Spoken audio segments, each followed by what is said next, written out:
Salam sejahtera untuk kita semua. Selamat siang. Om Swastiastu. Namo Buddhaya. Salam kebajikan. Perkenalkan, saya dari kelompok 3 yang akan membahas tentang mempresentasikan hasil kerjasama kami tentang harmoni, hak, dan kewajiban warga negara yang bersumbu pada kedaulatan rakyat dan musyawarah mufakat. Sebelum saya memperkenalkan teman saya akan memperkenalkan terlebih dahulu diri saya pribadi. Perkenalkan, nama saya Ryan Hafiz sebagai moderator, dan rekan saya ada bernama Dwi Akbar Sidik, dan ada Liana, Rizka Pinanda, dan Fitri Hasana. Untuk materi pertama akan dibahas oleh Saudari Liana. Untuk waktu dan tempat saya persilakan.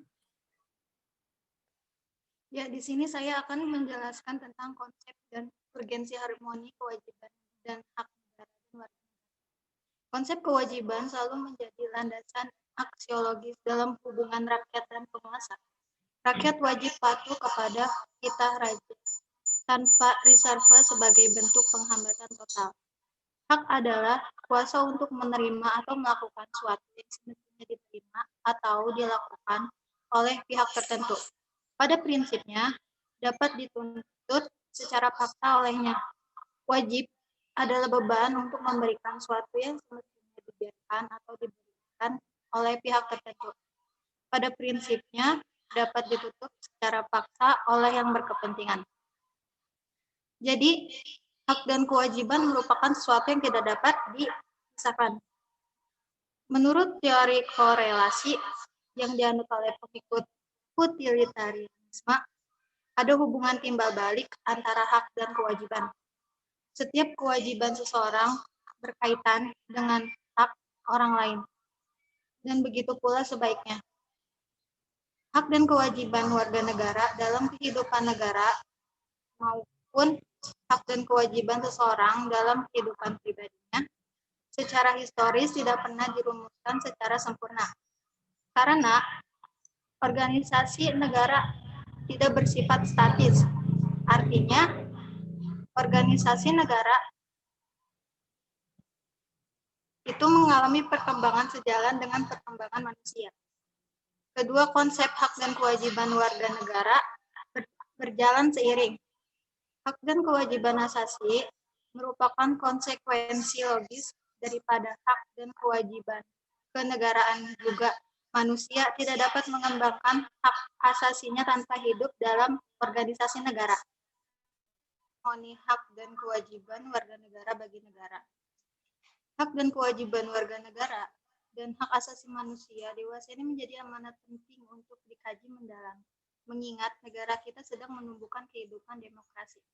Pengaturan hak asasi manusia maupun hak dan kewajiban warga negara secara lebih operasional ke dalam berbagai peraturan perundang-undang sangat bermanfaat. Dari pengaturan demikian itu akan menjadi acuan bagi penyelenggaraan negara agar terhindar dari tindakan sewenang-wenang ketika mengoptimalkan tugas kenegaraan. Sedangkan bagi masyarakat atau warga negara, hal itu merupakan pegangan atau pedoman dalam mengaktualisasikan hak-haknya dengan penuh rasa tanggung jawab. Terima kasih untuk Saudari Liana yang sudah membacakan tentang materi ke-1.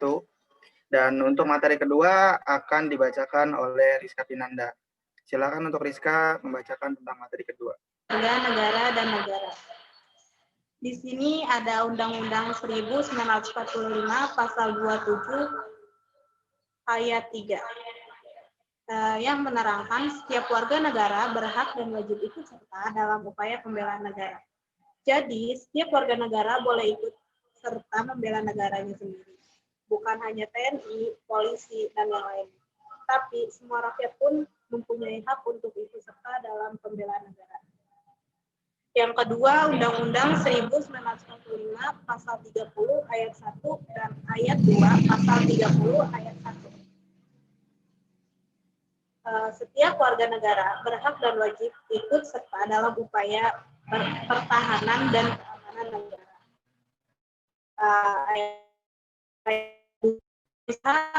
Pertahanan dan keamanan negara dilaksanakan melalui sistem pertahanan, dan keamanan serta oleh TNI dan Polri sebagai kekuatan utama dan rakyat sebagai pendukung. Yang dimaksud dari pasal 30 ayat 1 ayat 2 mengatakan kita sebagai warga negara harus mengikuti dalam upaya mempertahankan karena merupakan hak dan kewajiban kita. Usaha pertahanan dan keamanan negara menggunakan sistem pertahanan dan keamanan rakyat semesta. Kekuatan utama dalam sistem pertahanan dan keamanan adalah TNI dan Polri. Kita sebagai penduduk rakyat dalam sistem pertahanan adalah sebagai kekuatan pendukungnya. Undang-Undang Nomor 20 Tahun 1982 mengenai pertahanan dan keamanan. Bela negara adalah tekad, sikap, dan tindakan warga negara yang teratur, menyeluruh, terpadu, dan berlanjut yang dilandasi oleh kecintaan kepada tanah air, kesadaran berbangsa, dan bernegara. Keyakinan dan kesaktian Pancasila sebagai ideologi dan kerelaan untuk berkorban guna meniadakan setiap ancaman. Undang-Undang Nomor 2 Tahun 1989 mengenai Sistem Pendidikan Nasional. Bela negara dilakukan melalui pendidikan pendahulu. Bela negara dapat dilakukan melewati dua jalur. Jalur formal itu sekolah, non formal itu di luar sekolah. Undang-Undang Nomor 3 Tahun 2002 Pasal ayat 1, upaya bela negara selain kewajiban juga merupakan kehormatan bagi setiap warga negara yang dilaksanakan dengan penuh kesadaran, tanggung jawab, dan rela berkorban dalam mengabdikan kepada bangsa dan negara. Undang-Undang Nomor 3 Tahun 2002 Pasal 1 Ayat 1, pertahanan negara adalah segala usaha mempertahankan kedaulatan negara, keutuhan wilayah negara, kesatuan Republik Indonesia, dan keselamatan segenap bangsa Indonesia dari ancaman dan gangguan terhadap keutuhan bangsa dan negara. Oke, materi kedua sudah dijelaskan oleh Saudari Rizka Pinanda, dan untuk yang terakhir, materi ketiga itu akan dijelaskan oleh Saudara Dwi Akbar Sidik. Untuk waktu dan tempat, saya persilahkan. Esensi harmoni hak dan kewajiban warga negara dan negara. Yang pertama ada agama. Rakyat bangsa kita menganut berbagai agama berdasarkan kitab suci yang diyakininya. Undang-Undang Dasar merupakan dokumen hukum yang mewujudkan cita-cita bersama setiap rakyat Indonesia. Dalam hal ini, cita-cita bersama untuk mewujudkan kehidupan beragama juga merupakan bagian yang diatur dalam Undang-Undang Dasar.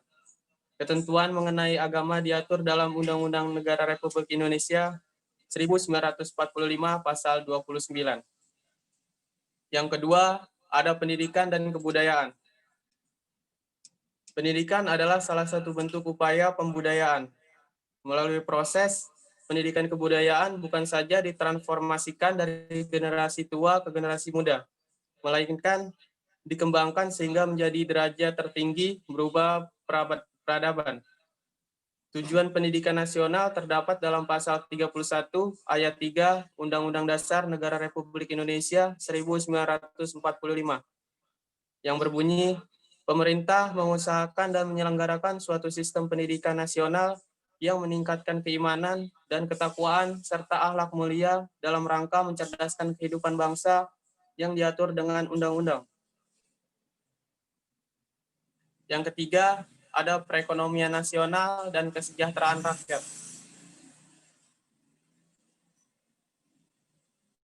Penerapan sesuai semangat pasal 33 ayat 1 Undang-Undang Negara Republik Indonesia tahun 1945, asas perekonomian nasional adalah kekeluargaan. Kekeluargaan merupakan asas yang dianut oleh masyarakat Indonesia dalam berbagai aspek kehidupan, yang salah satunya kegiatan perekonomian nasional.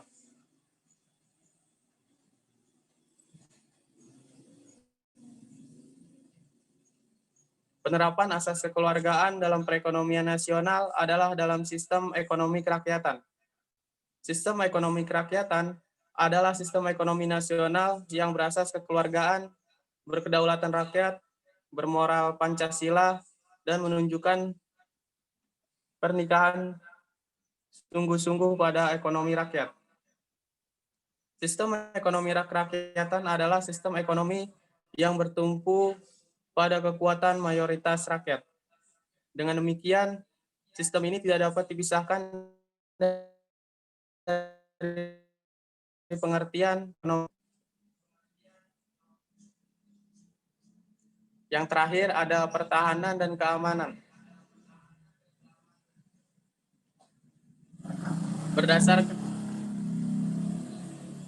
Berdasarkan aturan dasar Ihwal Pertahanan dan Keamanan Negara, Pasal 30 Ayat 2 Undang-Undang Dasar Negara Republik Indonesia tahun 1945, bahwa usaha pertahanan dan keamanan negara dilaksanakan melalui sistem pertahanan dan keamanan rakyat semesta oleh Tentara Nasional Indonesia dan Kepolisian Negara Republik Indonesia sebagai komponen utama dan rakyat sebagai kekuatan pendukung. Dengan demikian, tampak bahwa komponen utama dalam Sishan Kamrata adalah TNI dan Polri. Keamanan nasional suatu negara salah satu evolusi di era modern saat ini adalah di mana skala ancaman tidak hanya ditargetkan pada sistem semata, namun dapat menargetkan infrastruktur kritis suatu negara. Oleh sebab itu, untuk menghadapi ancaman, maka suatu negara membutuhkan pengolahan keamanan melalui regulasi kebijakan di bidang pertahanan dan keamanan nasional. Dinamika dan tantangan harmoni hak dan kewajiban warga negara dan negara. Aturan dasar Ihwal Pendidikan dan Kebudayaan serta Pengetahuan dan Teknologi. Ketentuan mengenai hak warga negara di bidang pendidikan semula diatur dalam Pasal 31 Ayat 1 Undang-Undang Dasar Negara Republik Indonesia 1945. Setelah perubahan, ketentuannya tetap diatur dalam Pasal 30 Ayat 1, namun 131 dengan perubahan. Rumusan perubahan Pasal 31 Ayat 1 adalah setiap warga negara berhak mendapatkan pendidikan. Perubahan Undang-Undang Negara Republik Indonesia tahun 1945 juga memasukkan ketentuan baru tentang upaya pemerintahan dalam memajukan ilmu pengetahuan dan teknologi. Rumusannya terdapat dalam Pasal 31 Ayat 5 Undang-Undang Dasar Negara Republik Indonesia tahun 1945 yang berbunyi, pemerintah memajukan ilmu pengetahuan dan teknologi dengan menjunjung tinggi nilai-nilai agama dan persatuan bangsa untuk kemajuan peradaban serta kesejahteraan umat manusia. Yang kedua, aturan dasar Ihwal Perekonomian Nasional dan Kesejahteraan Sosial. Sebelum diubah, ketentuan ini diatur dalam bab 14 dengan judul Kesejahteraan Sosial, terdiri atas 2 pasal, yaitu pasal 33 dengan 3 ayat dan pasal 34 tanpa ayat.